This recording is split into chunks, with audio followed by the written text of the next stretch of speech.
La iglesia, Señor te bendiga. Muy buenas tardes. Es siempre un gozo, siempre un privilegio compartir junto con ustedes. Traigo saludos también, ¿verdad?, de nuestra congregación.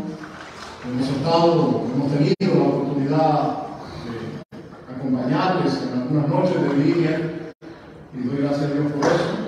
Doy gracias a Dios también por la vida de su pastor.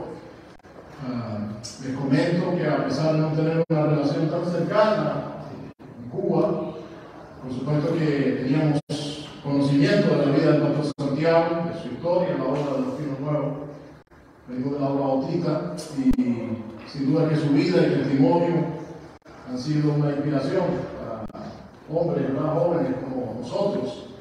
Así que siempre que nos habla o siempre que nos anima a compartir, a estar con ustedes, o de hecho, ¿verdad?, juntarnos con mi iglesia, es nuestro corazón hacerlo. Tenemos un enorme respeto por la vida de su pastor y su corazón, ¿verdad?, y consagración. Así que oramos por su salud, por su restauración. Señor les sane y bendiga, porque estoy seguro que como ustedes también quieren verle aquí predicando una vez más, ¿verdad?, y pidiendo al Señor como es su pasión. Así que doy gracias a Dios por esta tarde, por esta oportunidad. Quiero invitarte a que puedas abrir tu Biblia conmigo en el libro de los Salmos, capítulo 19. Salmo capítulo 19 en tu Biblia. Y vamos a leer los versos 7 en adelante. Salmo 19 en tu Biblia, vamos a la cita. Verso 7 en adelante y en tu Biblia. Bueno, estoy seguro que quizás muchos de ustedes han leído este salmo, igual que el 119.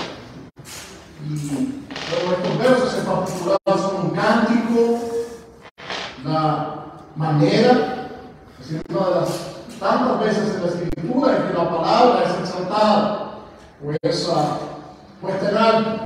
Debe ser nuestra pasión en cada reunión de su iglesia. Verso 7 en adelante dice: la ley de Jehová es como perfecta, dice, ¿verdad?, que hace que convierte el alma.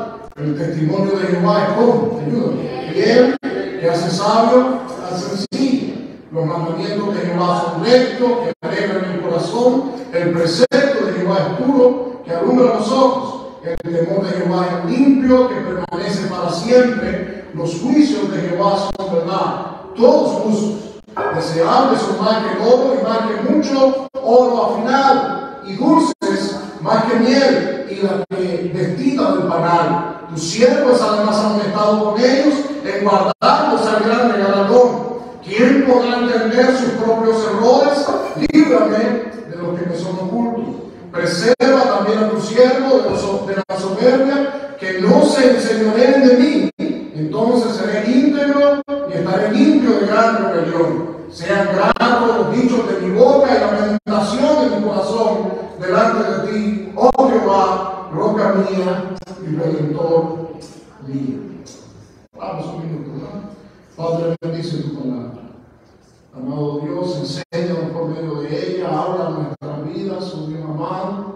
Señor, hemos cantado tu palabra, queremos ahora predicarla.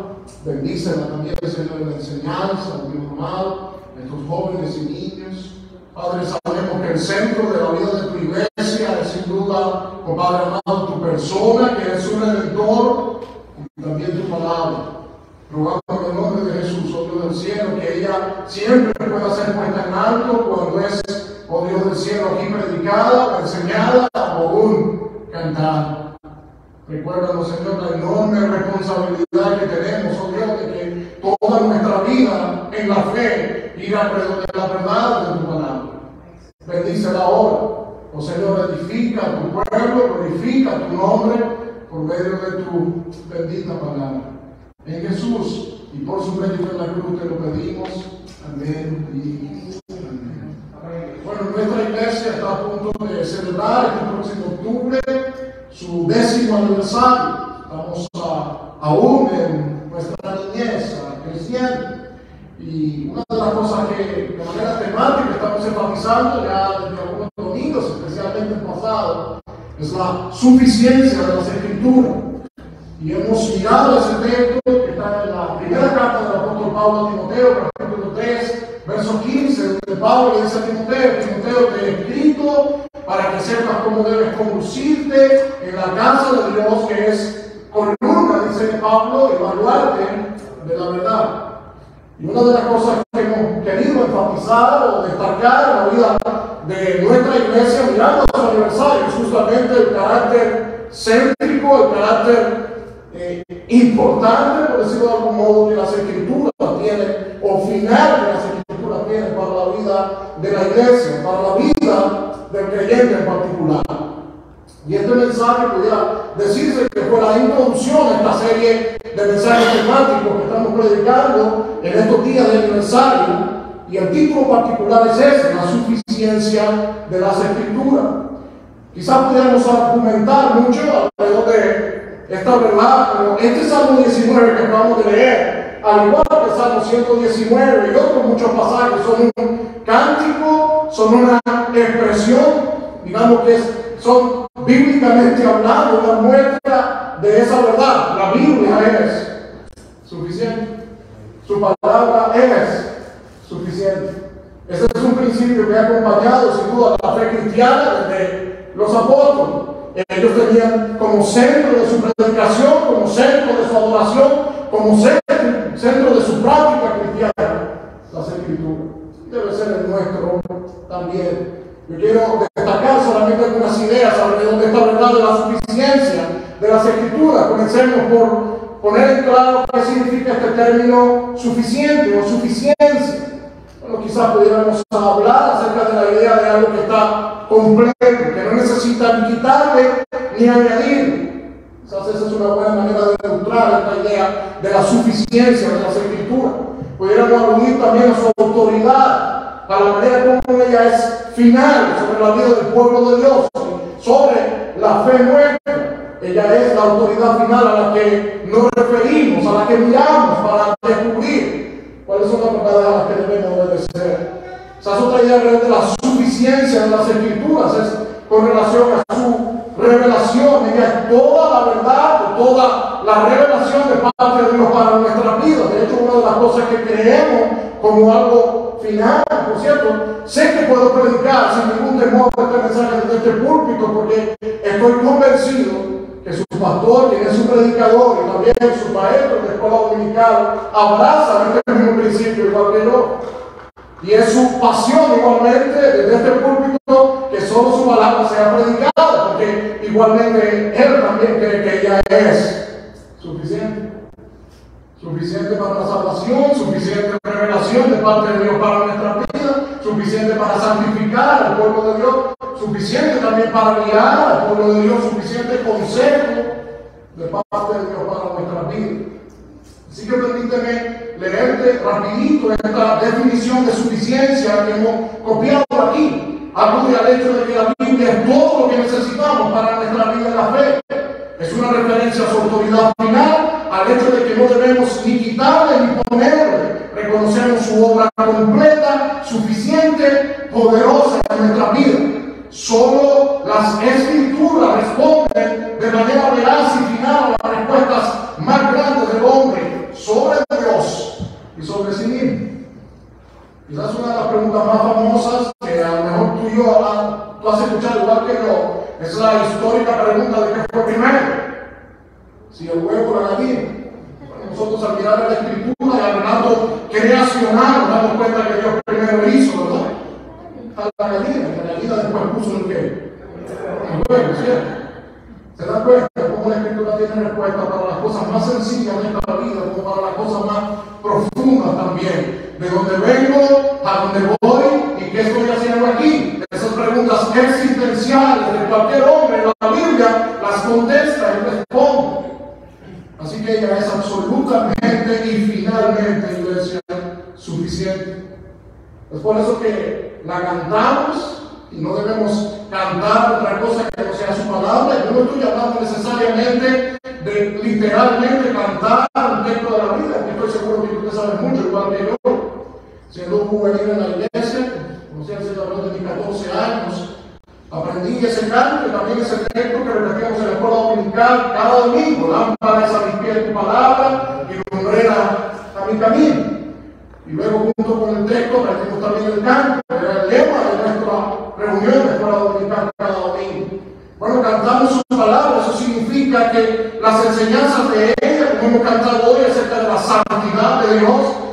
acerca de su soberanía, acerca de sus atributos, pero esas son las verdades que acompañan la letra de nuestro canto. Sencillamente porque su iglesia no puede cantar otra cosa que no sea lo que Dios mismo ha revelado de Él en su palabra. Así que la Escritura es, sin dudas, suficiente. Lee conmigo una vez más estos versos 19 que pudieran ser una excelente manera de definir la idea de suficiencia. Dice el salmista que la ley de Jehová es perfecta, dice el salmista que el testimonio de Jehová es fiel, dice el salmista que los mandamientos de Jehová son rectos, el temor de Jehová, que se refiere también a la ley de Jehová, es limpio, los juicios de Jehová son verdad, todos, dice el salmista, justos.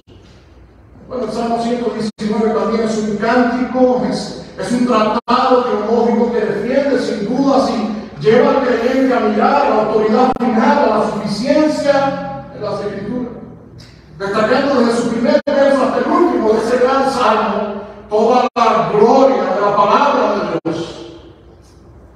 Cuando miramos a la vida de nuestros niños y jóvenes, a la vida de la iglesia en general, hermanos, nuestra oración debería ser: Señor, por favor, que tú seas el centro de sus vidas y tu palabra también.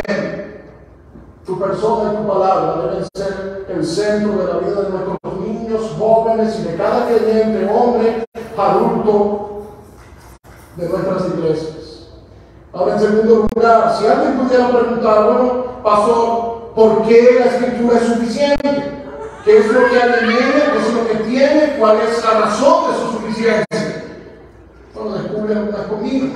Número 1, segunda de Pedro, capítulo 1, verso 21, dice muy claramente que ninguna profecía, refiriéndose a toda la revelación bíblica, vino por voluntad humana. Es decir, una de las cosas que queremos es que esta no es palabra de hombre, sino palabra de Dios. Aunque haya sido una de las cosas más discutidas en la historia acerca de la inspiración bíblica, nosotros creemos que la Biblia es inspirada de Génesis hasta Apocalipsis. Es la voz de Dios hablando al pueblo de Dios.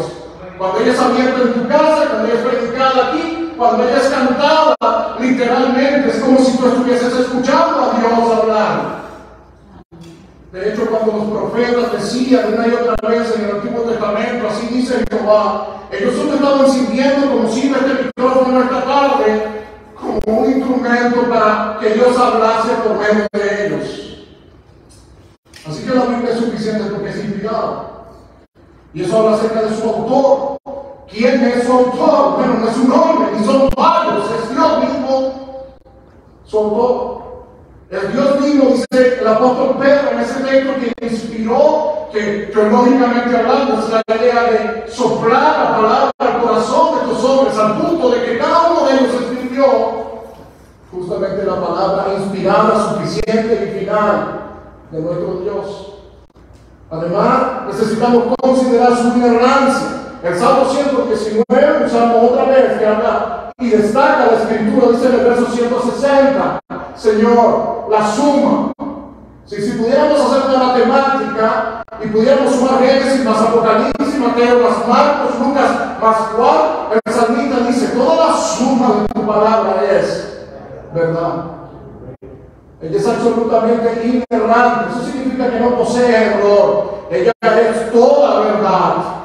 Por cierto, iglesia, en tiempos tan peligrosos como estos, donde la verdad es tan relativa, donde la verdad depende del ojo con que la mires o del criterio con que quieras verla, para el pueblo de Dios, la palabra de su Dios deberá seguir siendo la verdad absoluta y final.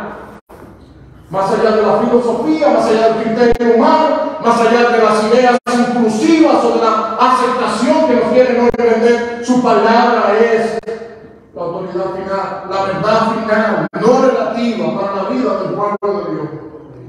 Por lo tanto, deberíamos defender eso con celo y pasión. Sé que muchos de los que están aquí vienen de la misma tierra de donde vengo. La razón por la que decimos no al código de familia que pretende aprobarse es porque es antibíblico, no obedece a la verdad de Dios. Y yo sé que los que estamos aquí no tenemos la oportunidad de votar al contrario, pero si pudiéramos deberíamos como creyentes. ¿Por qué, pastor? Bueno, porque a alguien puede parecerme que lo que ellos defienden puede haber algo de verdad en eso, pero la realidad es que la verdad absoluta y final, inerrante, Y por cierto, iglesia, la verdad es que todo el tiempo funciona, que todo el tiempo tiene valor. Vamos a ver en todo momento. Es la Escritura, es su palabra. Mi pregunta para mi vida y la tuya esta tarde: ¿por qué verdad vives? ¿Cuál es la verdad que gobierna tu vida? ¿Cuál te has abrazado? ¿Cuáles son tus valores y principios? ¿Cuáles son las verdades que defiendes, que te apasionan, por las que luchas, por las que contiendes, como Judas nos invitó a hacer? También cuando pensamos en la idea de la ignorancia de la Biblia, deberíamos pensar en esta idea común de los debates teológicos entre muchas religiones. Los mormones con una posición, los testigos con una posición, otras religiones con diferentes posiciones alrededor de Dios y de su carácter y de sus atributos. Pero la realidad es que cuando hay una aparente contradicción, bueno, el problema no está en la Escritura, el problema está en lo que la ha interpretado. Ella es itinerante. Además, en tercer lugar, si necesitáramos otra razón por la que ella es suficiente, es porque ella tiene un carácter eterno. Jesús dijo: los cielos y la tierra pasarán, pero ¿qué? Sin palabras, dice Jesús, no pasará. Ella es absolutamente eterna, es decir, son los mismos principios y valores eternamente. Esos niños y jóvenes regresarán la siguiente semana y la próxima semana y el siguiente año y el siguiente siglo, si Cristo no ha venido aún, para seguir escuchando, predicando y enseñando la misma palabra. Porque su autoridad y su carácter es eterno, por lo que teológicamente se conoce como intemporal. Es decir, ella no está sujeta a los tiempos, ella no cambia según el tiempo cambia. Su palabra no tiene que ver con la moda ni tampoco con los conceptos modernos. Su palabra es eterna. Así debe ser abrazada y vista y enseñada. Iglesia jamás pasará de moda, jamás será retrógrada, jamás habrá dejado de tener vigencia o valor en lo que a todo respecta, a lo matrimonial, a lo económico, sobre todas las cosas, a lo espiritual. No hay una sola verdad de este libro, desde Génesis hasta Apocalipsis, que haya dejado de tener vigencia sobre su pueblo. Ella es eterna. Además, es suficiente también porque, bueno, ella es confiable, ella es segura. Cristo dijo: mi palabra, mis promesas en ella, en 1 Corintios 11:20, las promesas que en ella hay son en el sí, decía el apóstol Pablo, y en el qué. El amén. Eso habla acerca de su seguro cumplimiento. Eso habla acerca de que, bueno, todas las cosas que en ella se revelan de los tiempos presentes y de los tiempos futuros acontecerán así, tal y como ahí está escrito. Porque su palabra es y tiene seguro cumplimiento. Así que cuando hablamos de la suficiencia de las Escrituras, nos estamos refiriendo a su autoridad, a su carácter como verdad final. Nos estamos refiriendo al hecho de que ella está completa, no hay nada que añadirle ni quitarle, no hay nada que le vamos a hacer ni ponerle ni quitarle, porque ella es suficiente. ¿Por qué es suficiente, pastor? Bueno, porque es inspirada. Dios es su autor. Porque es suficiente, porque es inerrante, no contiene error. Porque es suficiente, porque es eterna. Porque es suficiente, porque no hay en ella contradicción. Porque es suficiente, porque es confiable y segura, porque tiene seguro cumplimiento. Un principio que ha acompañado la fe, probablemente tanto Pinero como Bautista, solo Bautista, ¿verdad? Los apoyamos ese principio. Es el principio de la Biblia como regla de fe y práctica. Y por cierto, se lleva un apellido. En medio de ese principio dice que la Biblia es nuestra única regla de fe y de práctica, o de conducta. ¿Qué significa eso? En palabras simples, bueno, significa que la Biblia es nuestra única regla que nos dice, bueno, la regla simple generalmente para medir. Muchos de ustedes, al igual que yo, ¿no? Tuvimos uno de esos maestros con esas grandes reglas en el aula que nos corrigió con ellas. Pero generalmente las reglas son usadas para medir, como aquí los metros. Pero la realidad es que lo que ese principio significa es que la Biblia es nuestra medida. Es decir, que la Biblia nos dice qué es lo que debemos creer, no, y que la Biblia nos dice que es lo que debemos practicar, ¿no? Bueno, eso es un principio que habla de su suficiencia. Y como hombres y creyentes, como iglesia, deberíamos defenderlo y ponerlo en práctica. La Biblia es para mi vida mi única regla de fe y práctica. Es decir, ella me dice que debo o no creer y ella me dice que debo o no practicar. Ella es quien ordena mi fe y quien dirige mis pasos. Además, la Escritura es claramente elocuente, llamando nuestra atención sobre la necesidad de que como pueblo de Dios miremos a Él.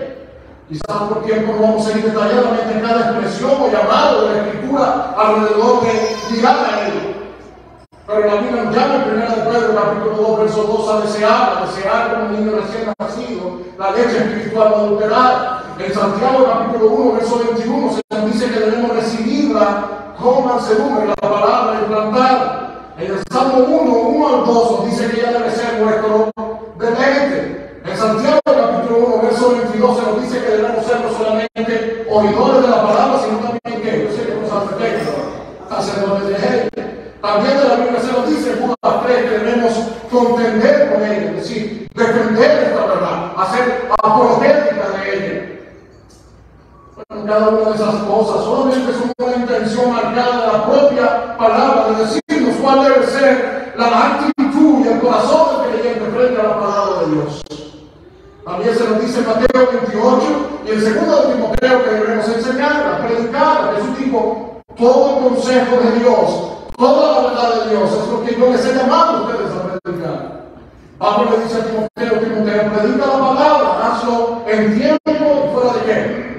De tiempo también. Es decir, en otras palabras, predica en todo tiempo. ¿Por qué tanto llamado a amarla? ¿Por qué tanto llamado a celarla? A que sea nuestro deleite, a desearla, a deleitarnos en ella. ¿Por qué? Sino porque claramente Dios está diciendo, tu vida como creyente debe tener como centro mi palabra. Porque ella es suficiente. Además, iglesia, yo quiero que consideremos una y otra vez las grandes advertencias bíblicas con relación al cuidado que debemos tener de no diluirla, de no adulterarla. Pablo le dice a Timoteo en 2 Timoteo 4, versos 3 al 5, Timoteo, que avise que en los tiempos postreros vendrán hombres que no sufrirán la sana doctrina, dice Pablo a Timoteo, sino que teniendo comezón de oír, dice Pablo a Timoteo, se amontonarán maestros conforme a que le dio Pablo a Timoteo, a sus qué, concupiscencias, con malos deseos. La iglesia, eso es justamente lo que vemos. Hoy los púlpitos están más centrados en decir de lo que quiere oír, no lo que Dios quiere que sea dicho. El compromiso de cada predicador en cada iglesia es decir, como los profetas en el pasado, así ha dicho Jehová, y punto. Nosotros no debemos pensar en lo que complace el oído del que escucha, sino en el Dios que nos llamó a predicar. Hay un buen libro, se los recomiendo, el pastor Sucre Michelet dice marcadamente en ese libro, los predicadores deberían recordar que están predicando en el nombre de Dios, pero que están predicando también delante de Dios. ¿Qué significa eso? Bueno, significa que yo soy responsable de cada palabra o de cada cosa que digo de Dios aquí. Él va a demandarme con relación a la manera como yo le presento, cómo yo le doy a conocer, cómo le predico. Claro que sí, iglesia. Porque mira, como padre y como iglesia, a esos niños que crecen jóvenes en medio nuestro y a cada uno de ustedes en particular, la responsabilidad de los maestros y predicadores de toda la congregación es decirle, mira, así, este es nuestro Dios, así se ha revelado, este es su carácter, así debes adorarlo. Y debemos hacer eso con fidelidad. Ahora advierte del peligro ciertamente de que los hombres buscando ese agrado en su oído coloquen maestros conforme a sus malos deseos. Eso significa que sustituye la suficiencia de las Escrituras justamente para enseñar y predicar otras verdades que no son las verdades de su palabra. El celo nuestro debe llevarnos como a los creyentes de Berea o como a aquellos en Hechos que dijeron palabra de Dios y no de hombre. Eso queremos escuchar. aún teniendo hombres tan autorizados, tan cercanos a Cristo, como Pedro, como Pablo, tan cercanos a la relación misma, Cristo, dice la Escritura que fueron o iban cada vez que el sermón terminaba a la Biblia. ¿Para qué? Bueno, para ver si aquellas cosas que había olvidado exactamente así o no. La realidad es que hemos sido advertidos. Hemos sido advertidos sobre la realidad de la forma diluida, contaminada, no pura, en la que si no tenemos cuidado, este evangelio puede ser predicado. Y por último, cuando leemos Apocalipsis 22, versos 18 y 19, Deuteronomio 4, versos 1 y 2, Proverbios 30, versos 5 y 6, Hechos 12, verso 22. Cada uno de estos textos tiene una verdad en común. Son una advertencia. Apocalipsis es elocuente en relación con, quizás, dice ese texto que hasta asusta, porque dice el texto cualquiera que quite o añada a estas profecías, todos los juicios que en ella hay, caerán sobre él. Y aunque esa declaración es para la profecía del Apocalipsis y el espíritu de esa enseñanza aplica a toda la Escritura, Dios nos hace responsables. Y eso no solamente aplica al púlpito, o aplica a la palabra cantada, eso aplica a lo que enseñas en casa, a lo que tu compañero de trabajo o de escuela escucha de Dios que tú le has dicho. Pues yo le digo, nuestra predicación debe ser fiel y debe ajustarse a la Escritura, porque ella es la única que es suficiente. No hay otra verdad suficiente fuera de las Escrituras. Vamos en conclusión. La palabra de Dios es suficiente. No hay nada más que necesitemos fuera de su palabra. Es la verdad sin error, la autoridad final para nuestras vidas, es eterna, sin contradicciones, inspirada, que siempre cumple su propósito, respaldada por Dios, su cumplimiento seguro. Y la iglesia debe ser columna y baluarte de esa verdad. Ella es suficiente para revelar a Dios, para darlo a conocer. Ella es suficiente para salvar al hombre. Pablo dijo que a Dios le plació salvar al hombre con a través de la locura de qué? De la predicación. ¿Qué es lo que predicamos? Su palabra. Ella es suficiente para santificar al hombre. ¿Cuál creyente? Jesús dijo, cuando oró por nosotros, su ruego fue: Señor, santifícanos en tu verdad. Tu palabra es verdad. Ella es suficiente para corregir al creyente. Cuando leemos en la Timoteo, ese texto tan elocuente hablando de las Escrituras, nos dice no solamente que es inspirado, sino que nos dice que es útil. ¿Útil para qué? Bueno, entre otras cosas, dice que es útil para redarguir, útil para corregir, útil para instruir al hombre, para prepararlo para todo aquello. Bueno, ella es suficiente para guiar al hombre. Por eso es que en el Salmo 119, ese verso que aprendí desde que era un jovencito, la Biblia dice que ella es lámpara a mis pies. Y una de las características de la poesía hebrea es que repite la misma idea usando diferentes palabras. El salmista dice que es lámpara a mis pies, y luego repite la misma idea diciendo que es lumbrera a mi camino. Por eso la idea de eso, sino la idea de brújula, la idea de guía, la idea de faro, que la Biblia es para ti, para mí. Y también ella es suficiente para enseñar al mundo. Las escuelas deberían enseñar física y matemática, las iglesias deberían enseñar su palabra. Ahí punto, no hay otra cosa que necesitemos enseñar fuera de ello. Y ese es un principio que deberíamos abrazar con todo nuestro corazón. Y es un principio, iglesia, que con gozo puedo decir que yo sé que es el mismo corazón de su pastor y de sus líderes. Su palabra es suficiente. Y gloria a su nombre por eso. Porque en nuestros cultos podemos tener mejor, mayor confort, podemos tener como aquí, ¿verdad? Una mentalidad que no necesariamente es la que traemos de nuestras naciones, en donde creemos que el servicio debe ser consumista, en el sentido de que debe satisfacerme. Yo creo que esa es una forma errada de verlo, porque quien debe ser satisfecho es el Dios al que hemos venido a adorar, no tú ni yo. Si Él es satisfecho, nosotros lo somos también. Iglesia, su gloria es mi placer. Debe ser el tuyo. Así que, pero en esta idea americana, un poco, ¿verdad?, consumista, de que es la atención al cliente, que no traemos necesariamente de nuestras culturas, de nuestras situaciones. La realidad, iglesia, es que pueden faltar muchas cosas en medio de un servicio, pero nunca debe faltar su palabra. Ella es el centro de nuestras vidas. Es por eso, ¿verdad?, que la hemos cantado con gozo esta tarde. Es por eso, ¿verdad?, que la hemos escuchado, leída y predicada también con un deleite, porque ella es suficiente. Padre, te adoramos. Señor amado, gracias por tu palabra. Gracias por el cuidado, el corazón, el celo que habita, Señor, en el carácter, en el corazón, en la predicación de esta congregación amada. Gracias por la vida de su pastor. Señor, gracias porque estoy convencido que este celo es el suyo también. Estoy convencido, Señor, que lo que es el anhelo de los líderes, comenzando por su pastor y de cada hombre aquí en esta iglesia, es que su propia vida, la vida de su familia y la iglesia en general, tenga como centro tu persona y tu palabra. Padre, porque ella es suficiente. Señor del cielo, no hay ninguna verdad que iguale la verdad de tu palabra. Ella es superior,